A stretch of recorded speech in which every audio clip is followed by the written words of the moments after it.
नमो नमः। ज्ञान विविधि चैनल में आप सभी का स्वागत है।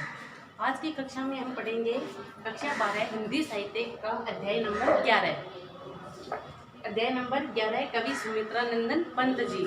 पंत जी के बारे में आप सभी जानते होंगे कि छायावाद के 4 स्तंभों में इनका एक प्रमुख स्थान है।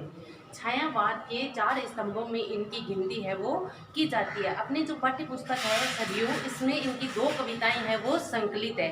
पहली कविता है भारत माता, जो ग्राम्य कवि काव्य संग्रह से ली गई है, और दूसरी है धरती कितना देती है। 2 कविताएं हैं वो संकलित है। दोनों का अध्ययन है वो हम करेंगे। 2 पार्ट में इसका अध्ययन है वो करेंगे, क्योंकि एक पार्ट में लंबा हो जाता है, इसलिए 2 पार्ट में इन दोनों कविताओं को हम पढ़ेंगे।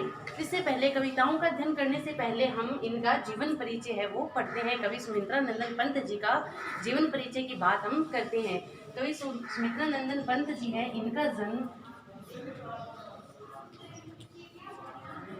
20 मई 1900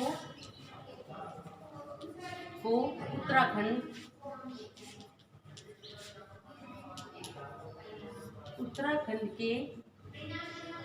उत्तराखंड के जिला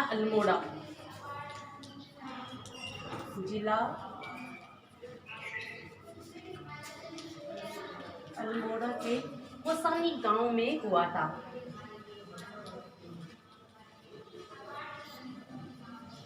कोसानी गांव में हुआ था।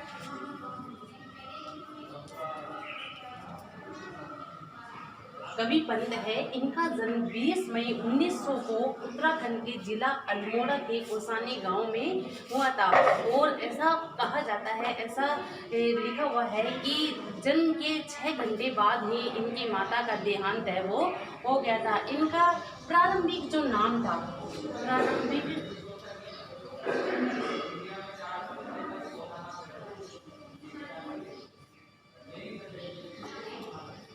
नाम गुसाई दत्त था। प्रारंभिक नाम इनका गुसाई दत्त था। सुमित्रा नंदन नाम तो इनका बाद में पड़ा था। सुमित्रा नंदन जो नाम है इनका पंत, वो बाद में पड़ा था, बाद की बात है ये इन्होंने। और इनकी जो प्रारंभिक शिक्षा है वो कहाँ हुई थी? इनकी प्रारंभिक शिक्षा है वो अल्मोड़ा में ही हुई थी, जहाँ इनका जन्म हुआ था। उत्तराखंड के जिला अल्मोड़ा के कोसानी गांव में हुआ था। तो इनकी प्रारंभिक शिक्षा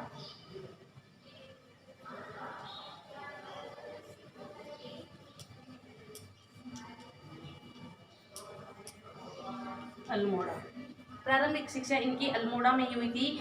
1918 में ये अपने मंझले भाई के साथ कांसी आकर क्वींस कॉलेज में इन्होंने बाद की शिक्षा है वो उच्च स्तरीय जो शिक्षा थी वो क्वींस कॉलेज से ली थी। कब? 1918 में अपने जो मंझले भाई थे उनके साथ जाकर क्वींस कॉलेज में है बाद की शिक्षा, उच्च शिक्षा है वो प्राप्त की थी। तत्पश्चात आप है वो इलाहाबाद आ जाते हैं, और इलाहाबाद से इनका विशेष प्रेम था। इलाहाबाद, और ये इलाहाबाद है इनकी कार्यस्थल भी रही है। इनका कार्यस्थल है वो कौन सा रहा है? इलाहाबाद। कार्यस्थल इनका इलाहाबाद है। इलाहाबाद में इन्होंने अपना जो काव्य सृजन है वो किया था। अपनी जो अध्यापक के रूप में भी इन्होंने कार्य किया था। तो इलाहाबाद में ही रहकर है वो सारे कार्य है वो किया था। तो इनके कार्यस्थली है वो कौन सा रहा है? इलाहाबाद ही रहा है। बाद में इन्होंने अपना नाम सुमित्रा नंदन पंत रखा था। और 1921 में, अब देखिए, इन्होंने जो अपनी उच्च शिक्षा थी वो बीच में ही छोड़ दी थी। किन कारणों से छोड़ दी थी हम सभी जानते हैं। 1921 में क्या हुआ था? असहयोग आंदोलन है वो चल रहा था। असहयोग आंदोलन, तो इस असहयोग आंदोलन के चलते ही इन्होंने गांधी जी के कहने पर अपनी जो उच्च शिक्षा थी उसे बीच में ही छोड़ दिया था। और अपने जो बाद में इन्होंने ये अपनी शिक्षा है वो घर बैठकर ही प्राप्त की थी। इन्होंने कई भाषाओं का ज्ञान है वो घर बैठकर ही प्राप्त किया था। इन्होंने इलाहाबाद आकाशवाणी में भी है वो अपना कार्य है वो किया था। इलाहाबाद आकाशवाणी में शुरुआती दिनों में सलाहकार के रूप में भी इन्होंने कार्य है वो किया था। 1950 से 1957 के मध्य, 1950 से 57 तक आकाशवाणी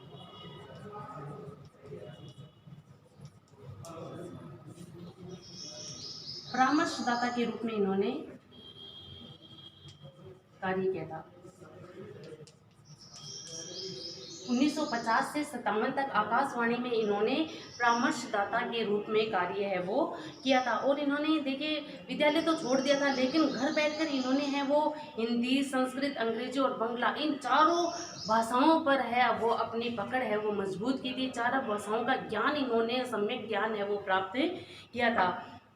और अल्मोड़ा की जो प्राकृतिक सुषमा थी वो इन्हें बहुत ही पसंद थी, और इसी कारण से इनकी जो काव्य रचनाओं में भी हम प्रकृति का जो प्रभाव है वो देखने को मिलता है। और इसलिए जो प्राकृतिक सुषमा का जो प्रभाव इनके बचपन में पड़ा था वो इनके जीवन पर्यंत है वो रहा था।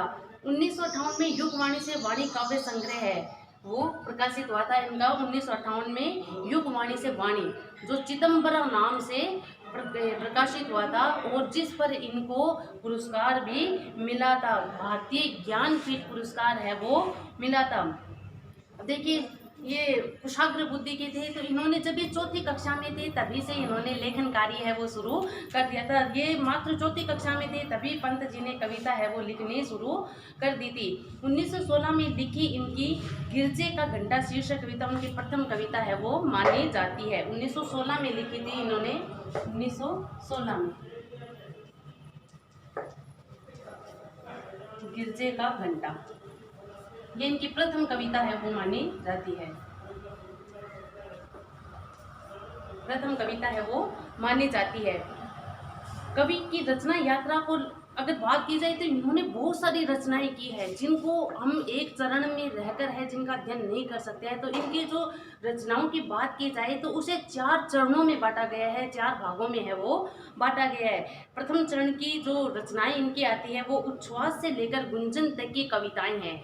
उच्छ्वास इनकी और इससे लेकर गुंजन तक की जो कविताएं हैं वो प्रथम चरण के अंतर्गत है वो रखी जाती है। और इसमें इन्होंने भाव एवं सौंदर्य चेतना से भरपूर है वो कविताएं हैं वो लिखी है। और गुंजन काल की रचनाओं में जीवन विकास के सत्य पर, जीवन विकास का जो सत्य है इस पर अपने विचार है वो प्रस्तुत किए हैं।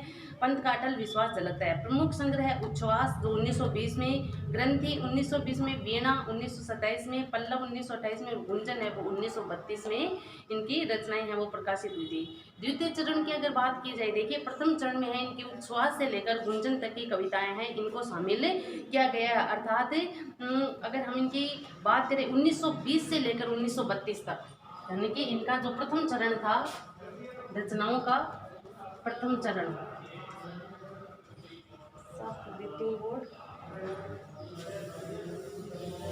अगर इनके प्रथम चरण की है वो बात की जाए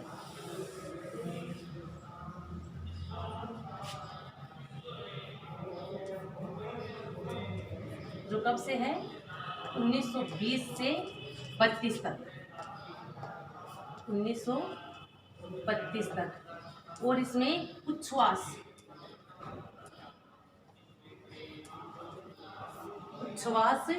देखिए उच्छ्वास से लेकर गुंजन तक की, उच्छ्वास से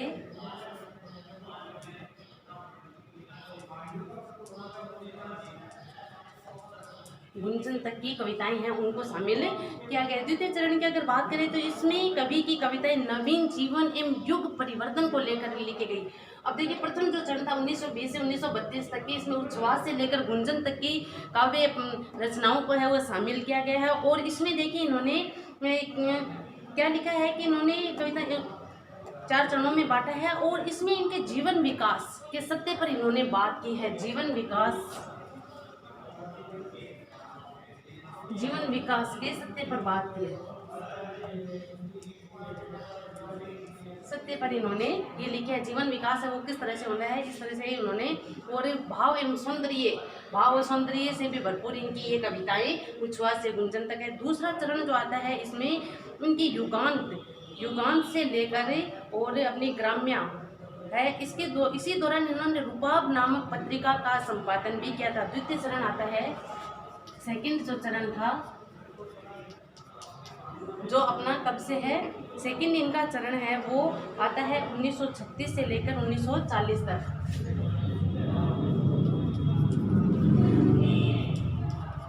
1936 से लेकर 1940 तक आता है। और इसमें इन्होंने युगांत से लेकर ग्राम्या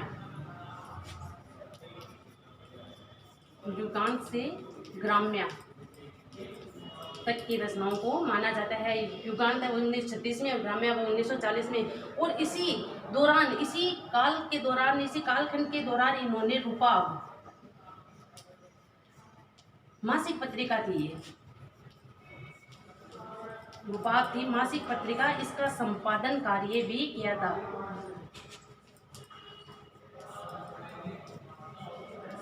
रूपाब जो मासिक पत्रिका थी, मासिक पत्रिका यानी 1 महीने से निकलने वाली थी ये, इस मासिक पत्रिका का इन्होंने संपादन कार्य भी बड़ी कुशलता के साथ है वो किया था। और इन कविताओं में इन्होंने युग परिवर्तन, नवीन जीवन और युग परिवर्तन,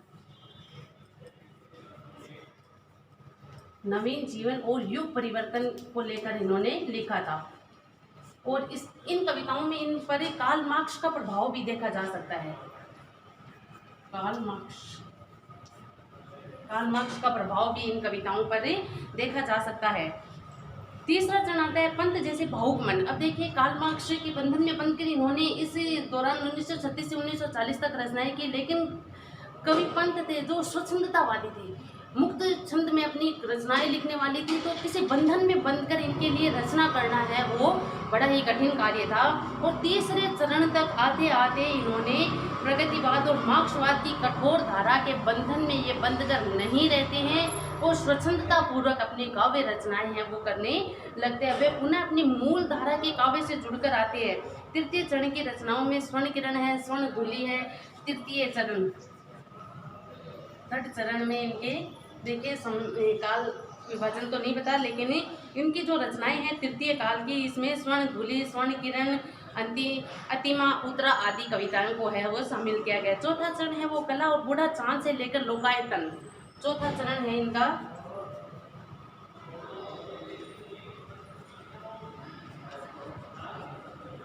बूढ़ा चांद, कला और बूढ़ा चांद। इस पर इनको पुरस्कार भी मिला हुआ है, कला और बूढ़ा चांद से लेकर लोकायतन। लोकायतन तक की है वो रचनाओं को इनमें शामिल किया गया है। चौथे चरण में उनकी चेतना मानवतावाद की ओर प्रवृत्त होती है और इस कविता के दौरान, इस कालखंड के दौरान इनकी जो चेतना है वो मानवतावाद की ओर प्रवृत्त होती है। चिदंबरा इनकी कविताओं का संकलन है। चिदंबरा नाम से जाना जाता है ना, चिदंबरा इनकी कविताओं का संकलन है।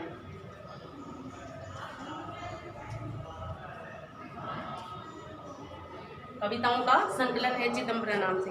अब इनके पुरस्कारों की बात है वो कर लेते हैं कि इनको कौन कौन से पुरस्कार है वो मिले हैं।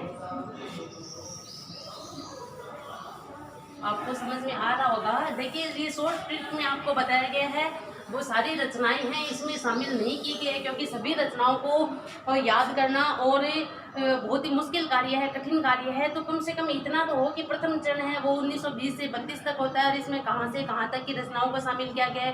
दूसरा चरण है वो कब से कब शुरू होता है, इसमें किन किन रचनाओं को और किस प्रकार के भावों को लेकर है कवि पंत ने रचनाएं हैं वो की है। तृतीय चरण आता है, उसमें क्या होता है, उसमें वो प्रगतिवाद मार्क्सवाद के बंधनों से मुक्त होकर के और अपनी मूल धारा से जुड़कर रचनाएं हैं वो करने लगते हैं। चौथा चरण आता है जो मानवतावादी प्रवृत्ति को लेकर है वो लिखी गई है और इसमें इनके कला और बूढ़ा चांद से लेकर लोकायतन तक की जो कविताएं हैं उनको शामिल किया गया। अब इनके पुरस्कारों की बात है वो कर लेते हैं, इनको कौन कौन से पुरस्कार है वो मिले हैं।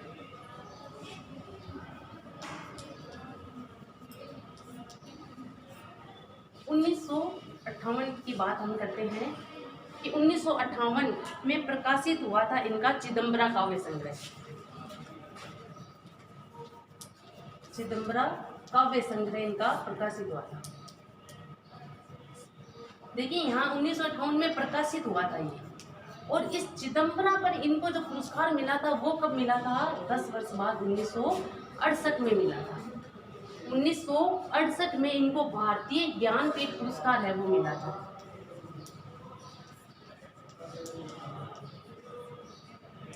भारतीय ज्ञानपीठ पुरस्कार से इनको सम्मानित है वो किया गया था। किसके लिए, चिदंबरा जो काव्य संग्रह था जो 1958 में प्रकाशित हुआ था, ठीक इसके 10 साल बाद 1968 में भारतीय ज्ञानपीठ पुरस्कार है वो मिला था। 1960 में इनको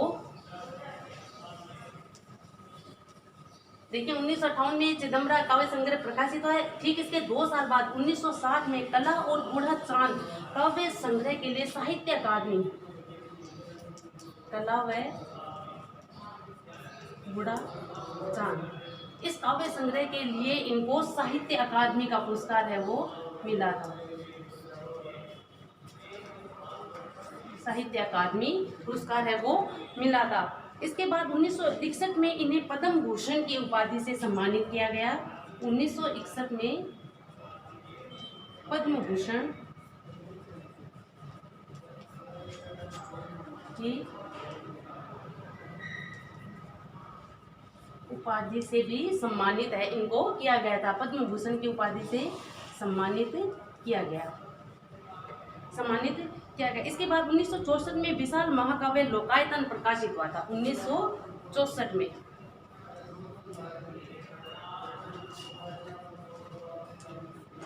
विशाल महाकाव्य है ये,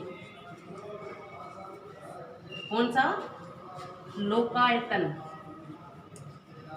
ये प्रकाशित हुआ था। ये भी खूब प्रसिद्ध रहा है, इनकी खूब इनको प्रशंसा प्राप्त हुई थी। खूब इनकी लोकायतन महाकाव्य के कारण इनकी कीर्ति है वो फैली थी, इनको यश प्राप्त हुआ था। बहुत प्रसिद्ध ये महाकाव्य है वो रहा है। इसके बाद भी इन्हें और भी कई पुरस्कार है वो मिले, साहित्य अकादमी और सोवियत लैंड नेहरू पुरस्कार भी इनको मिला है। सोवियत लैंड नेहरू पुरस्कार,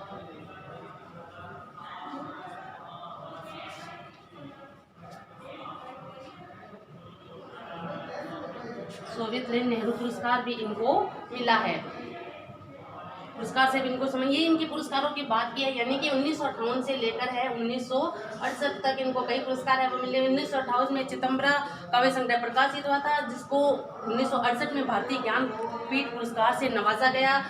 दूसरा था 1960 में कला और बूढ़ा चांद काव्य संग्रह के लिए इनको साहित्य अकादमी पुरस्कार दिया गया। 1961 में इन्हें पद्म भूषण की उपाधि से विभूषित किया गया। 1964 में विशाल महाकाव्य लोकायतन था, इसका प्रकाशन हुआ था, जो खूब प्रसिद्ध रहा है, खूब इनकी यश कीर्ति है वो फैली थी, और सोवियत लैंड नेहरू पुरस्कार भी इनको मिला है। देखिए इनकी अगर रचनाओं की बात की जाए तो कुछ भी हो, पंत एक प्रकृति के चितेरे कवि कहा जाता है, इन्हें एक ऐसा माना है प्रकृति के चितेरे कवि।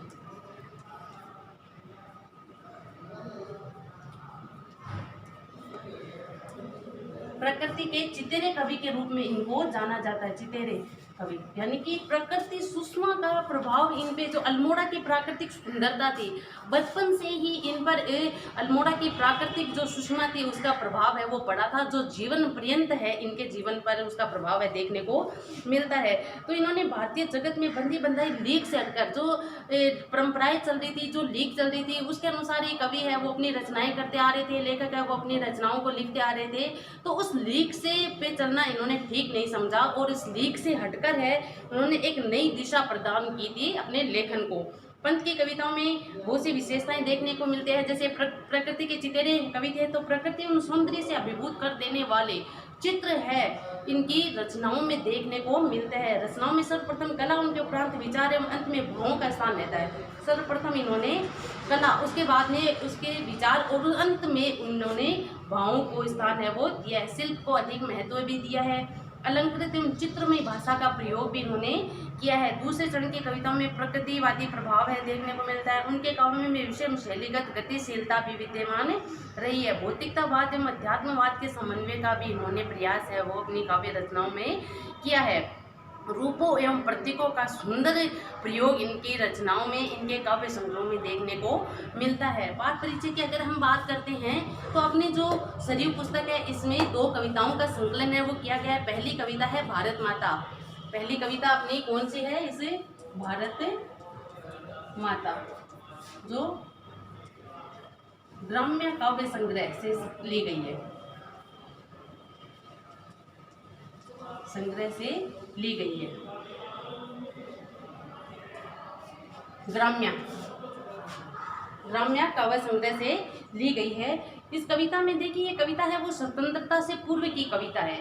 तो तो इसमें ग्रामीण जीवन का यथार्थ चित्र प्रस्तुत इन्होंने अपनी इस कविता के माध्यम से किया है कि स्वतंत्रता से पूर्व भारत के जो ग्रामीण क्षेत्र थे उनकी किस प्रकार की दयनीय दशा थी, किस प्रकार से वो अन्याय शोषण से दबे कुचले हैं, वो अपना जीवन है व्यतीत कर रहे थे। ग्रामीण जीवन में दरिद्रता एक अभिशाप के रूप में दिखाई दे रही थी। कवि ने प्रतीक के रूप में भारत माता को ग्राम निवासिनी बताया है, गांव में रहने वाली बताया है कि भारत माता वो कहाँ रहती है, गांव में रहती है। अगर गांव के लोगों की अगर ऐसी दशा है तो वो प्रतीक के माध्यम से किसकी दशा बता रहे हैं, भारत माता की दयनीय दशा को, करुणाजनक दशा का चित्रण है इन्होंने किया है। ग्रामवास ने बताकर भारत की दुर्दशा का वर्णन है वो किया है। परंतु कवि निराश न होकर आशा से भरपूर है। अब भले ही इन्होंने भारत माता को है ग्राम निवास नहीं बताया है, दरिद्र दुखों से पीड़ित है, उसके नेत्र है वो झुके हुए हैं, वो शोषण का शिकार है, तभी कुचले उनके भाव है, लेकिन फिर भी एक आशा का संचार है वो इनकी काव्य रचनाओं में देख सकते हैं। एक आशा का संदेश है इनकी रचनाओं में मिलता है। दूसरी कविता धरती कितना देती है पंथ के भाग्यवादी दर्शन की ओर इशारा करती है। भाग्यवादी दर्शन की कि ऐसा करते हैं कि हम जैसा कर्म करेंगे वैसा ही हमें फल है वो मिलता है। इस प्रकार के दर्शन को ध्यान में रखकर है कवि पंत है उन्होंने दूसरी रचना है वो की है। अतः व्यक्ति को स्वार्थ एवं लोभ से वशीभूत होकर ऐसा कोई कार्य नहीं करना चाहिए जो हमारे जिसका प्रभाव सीधा सीधा किस पर पड़े, भाग्य पर पड़े, और जिसका दूरगामी परिणाम है वो अच्छा न निकले। तो पहली कविता है भारत माता, उसका अध्ययन हम करते हैं। मूल पाठ है भारत माता, इसकी व्याख्या है वो हम देख लेते हैं। भारत माता ग्राम वासनी खेतों में फैला है श्यामल, धूल भरा में लासा आंचल, गंगा यमुना में आंसू जल, मिट्टी की प्रतिमा उदासीनी। तो देखें भारत माता ग्राम वासनी यानी कि भारत माता है एक प्रतीक के माध्यम से प्रतीक का प्रयोग करते हुए कवि पंत कहना चाहते हैं कि भारत माता है वो कहाँ निवास करती है, गाँव में निवास करती है। भारत की अधिकतर जनता है वो कहाँ रहती है, गाँव में रहती है, इसलिए भारत माता है वो कहाँ बसती है, गाँव में उसका निवास स्थान है, गाँव में ग्राम वासनी है वो गाँव में रहने वाली है। और खेतों में फैला है श्यामल, और गांव के जो खेत है वहाँ पर श्यामल यानी होता है हरा भरा, हरियाली, हरियाली से जुड़ा हुआ है ये शब्द कि श्यामल। और जो गांव के खेत है उनमें चारों तरफ जो अनाज उगाए गए हैं, फसल उगाई गई है, उसकी हरियाली है वो खेतों में फैली हुई है। लेकिन इतना हरियाली भरा जो आंचल भारत माता ने ओढ़ रखा है वो आंचल कैसा है, धूल से सना हुआ है, अर्थात मैला है। किस कारण से मैला है, क्योंकि भारत माता है वो बंधन में बंधी हुई है, बंधन की बेड़ियां उसके पैरों में पड़ी हुई है, पराधीनता की बेड़ियों से जकड़ी हुई है। तो धूल भरा मैला सा आंचल और उसका जो हरियाली युक्त जो उसने आंचल ओढ़ रखा है, गाँव में जो हरियाली फैली है वो आंचल उसने पहन रखा है, ओढ़ रखा है, वो आंचल धूल से सना हुआ है, धूल से भरा हुआ है, अर्थात भारत माता की दयनीय दशा को प्रदर्शित है वो कर रहा है। गंगा यमुना में आंसू जल, और पवित्र नदियां यहाँ भारत देश में पवित्र नदियां गंगा और यमुना बहती है। लेकिन कवि कहना चाहते हैं प्रतीक के, देखिए प्रतीक का प्रयोग करते हुए कहना चाहते हैं कि गंगा यमुना का जो जल है वो कौन सा जल है, भारत माता के आंसुओं का जल है, अर्थात गंगा और यमुना में आंसू रूपी जो जल है वो बह रहा, अर्थात भारत माता इतनी दुखी, इतनी पीड़ित है, बंधन में बंधी हुई, इतनी दुखी और असहाय अपने आप को मान रही है कि उसकी आंखों से हर समय अश्रुधारा बहती रहती है, और अश्रुधारा इतनी अधिक बह रही है कि वो गंगा जमुना के समान बह रही है।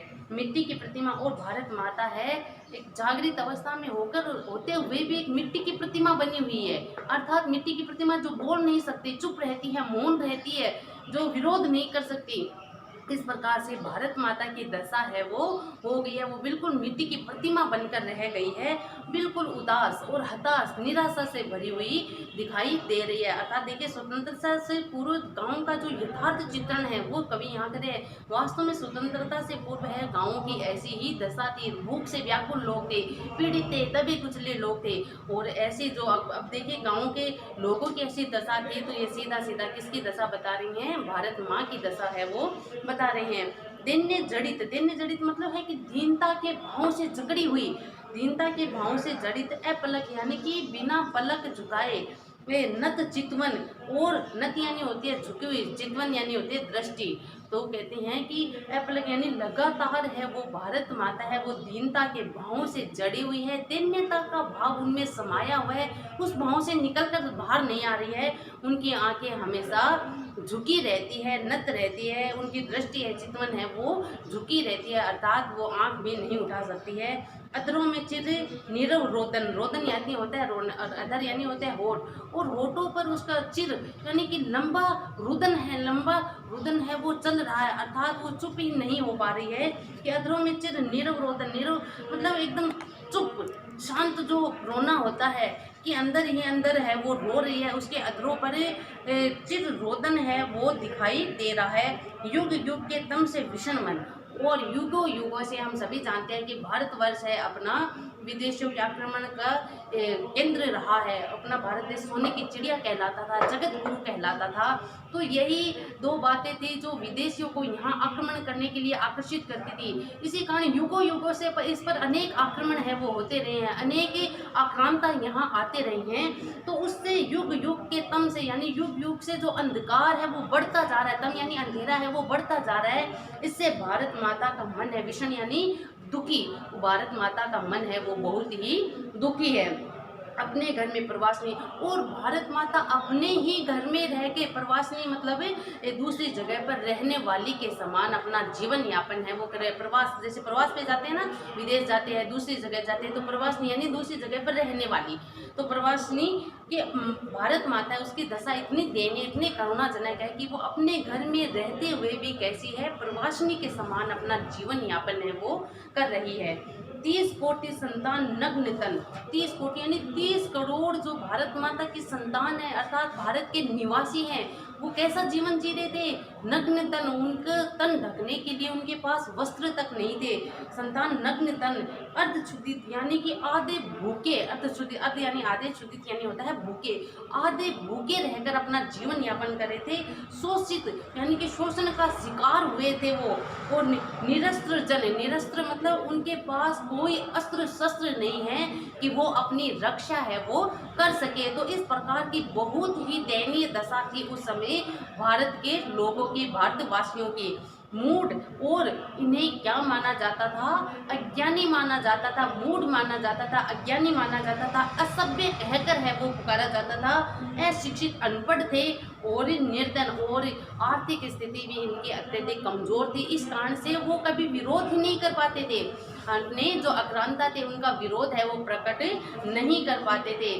नत मस्तक, उनके मस्तक है वो हमेशा झुके रहते थे। तरु तल निवासनी, और तरु यानी होता है पेड़ और तल यानी नीचे, पेड़ के नीचे अपना जीवन यापन है करते थे। अर्थात भारत माता की दयनीय दशा इतनी अधिक करुणाजनक थी, भारत के लोगों की दयनीय दशा कि 30 करोड़ जो जनता थी वो नग्नावस्था में थी, आधे भूखे थे, उनके पास कोई अस्त्र शस्त्र नहीं था, और वो उन्हें असभ्य, अज्ञानी, मूढ़ कहकर और अशिक्षित और निर्धन दरिद्रता का जीवन है वो जी रहे थे। पेड़ों के तले रहने के लिए विवश थे, स्वर्ण सस्ये पर पद तल लुंठित, और भारत की भूमि तो हमेशा से उपजाऊ रही है, इसके ये धरती पर है स्वर्ण के समान बहुमूल्य अनाज पैदा होता है, स्वर्ण शस्य पर, लेकिन पद तल लुंठित, पद तल लुंठित यानी होता है लुढ़कना, लेकिन ये पर यानी पराया,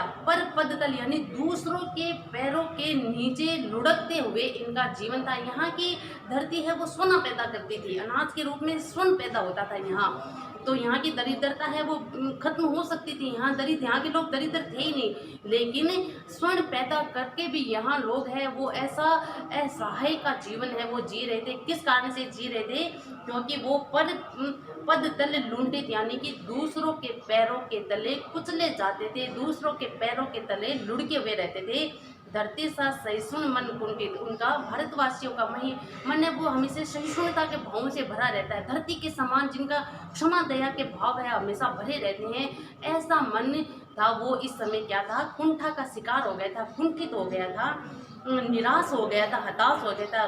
क्रंदन कंपित अधर मौन स्मित, स्मित यानी होती है हंसी, और मौन हंसी यानी कि चुप रहकर हंसना, और तो चुप रहकर कि रोना।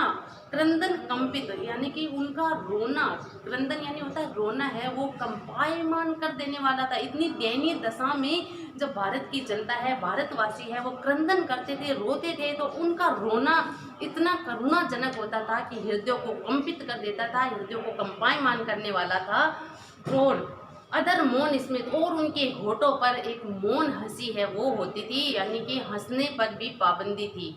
ऐसा कहने का तात्पर्य है। राहु ग्रसित शरतेंदु हासिन, तो ऐसा लगता था कि जिस प्रकार से शरद ऋतु के चंद्रमा को राहु ग्रसित कर लेता है, कि ग्रहण लग जाता है, राहु है वो शरदकालीन चंद्रमा को ग्रसित कर लेता है और उसका प्रकाश मंदिर में पड़ जाता है, वो काला दिखाई देने लगता है। ऐसा ही भारतवासियों का जीवन भी राहु से ग्रसित समान, चंद्रमा के समान हो गया था। चिंतित भ्रुकुटी क्षितिज तिम्रांकित, तिम्रांकित होता है तिमिर, तिमिर यानी अंधेरा, और आतंकित यानी अंधेरे से आतंकित, अंधेरे से भयभीत, कि इनकी चिंतित भ्रुकुटी क्षितिज, इनकी जिस प्रकार क्षितिज कहते हैं जहाँ धरती और आकाश है वो मिलते हैं, क्षितिज यानी अंधेरा जहाँ रहता है, ऐसे भारतवासियों की जो भ्रुकुटी थी, भौहें थी, हमेशा चिंता से ग्रसित रहती थी, चिंतनीय अवस्था में वो रहते थे। तो चिंतित भ्रुकुटी भौहें थी उनके हमेशा चिंता से मुड़ी हुई रहती थी, तिरछी रहती थी। और तिम्रांकित और तिमिर यानी अंधकार से आतंकित भय उनमें हर समय छाया रहता था। नमित नैन नभ बाष्पाच्छादित, और उनके नैन है नमित यानी झुके हुए, उनकी आंखें है वो हमेशा झुकी हुई रहती थी। और नभ, जिस प्रकार नभ है उसमें बादल आच्छादित रहते हैं, बादलों से ढका रहता है, वाष्प से ढका रहता है, तो उसी प्रकार उनकी आंखें वो हमेशा झुकी हुई और नम रहती थी, गीली रहती थी, किससे? आंसुओं से झुकी हुई रहती थी। आनंद श्री छाया शशि उपमित, और आनंद यानी होता है मुख, सिर, और श्री यानी लक्ष्मी, छाया शशि उपमित, और कहते हैं आनंद श्री छाया उपमित ज्ञान मूड। तो कह रहे कि जिस प्रकार से ये जो चंद्रमा होता है, शशि यानी कि चंद्रमा है, चंद्रमा के समान उपमा देने वाला, कि आनंद उनका मुख है वो हमेशा कैसा रहता था? क्लांत रहता था, दुखी है वो रहता था। ज्ञान मूड गीता प्रकाशनी, और अपना भारत देश कभी संसार को ज्ञान देने वाला था, गीता का ज्ञान देने वाला था, ज्ञान मूड गीता का प्रकाशन करने वाला था, गीता का ज्ञान देने वाला था। आज उसकी ऐसी दशा है कि उसे मूड माना जाता है, मूर्ख कहा जाता है, अज्ञानी कहकर है वो बुलाया जाता है।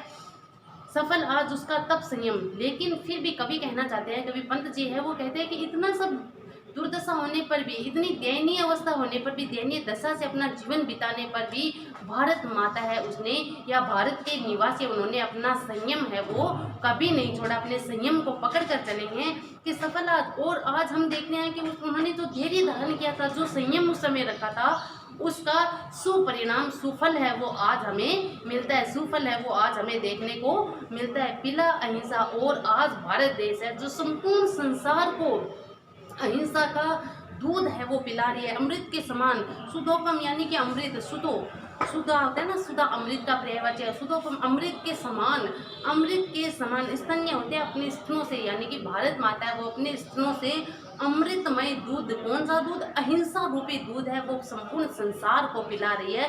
अर्थात केवल भारत ही एक ऐसा देश है जो संपूर्ण संसार में अहिंसा का पाठ है वो पढ़ा रहा है, अहिंसा की जो प्रकृति है उसे फैला रहा है।